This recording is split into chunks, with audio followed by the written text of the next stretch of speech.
Alamin mo natin sang lugar ba posibleng maitala ang pinakamataas na heat index ngayong araw. Si Bernard Ferrer sa detalye live. Bernard? Audrey, posibleng maitala sa Dagupan City, Pangasinan ang pinakamataas na heat index ngayong araw.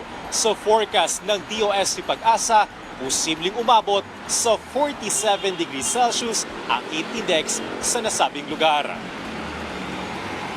Habang 46 degrees Celsius ang heat index na posibleng maitala sa Virac Catanduanes at Pili Camarines Sur. Nasa 45 degrees Celsius ang heat index na posibleng maitala sa Rojas City, Capiz, Catarman Northern Samar, Giwan Eastern Samar at Butuan City, Agusan del Norte. Sa Metro Manila, posibleng maitala sa 42 hanggang 43 degrees Celsius ang heat index. Ngayong pupunta na sa neutral condition ang panahon sa bansa mula El Nino, asahan na ang pag-ulan.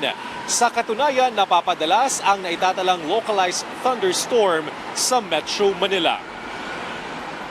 Lagi ako may dalang payong.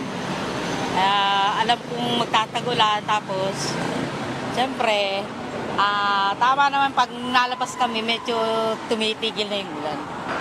Siyempre laging may dalang kapote, payong, mayroong area na binabaha. Yun, ang mahirap pag tag-ulan.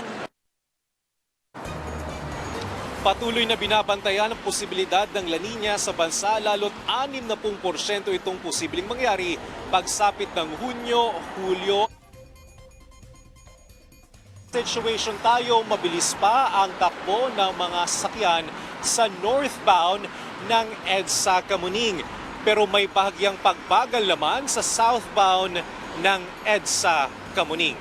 Paalala sa ating mga motorista ngayong Martes, bawal ang mga plaka na nagtatapos sa numerong 3 at 4 mula alas 7 ng umaga hanggang alas 10 ng umaga at alas 5 ng hapon hanggang alas 8 ng gabi.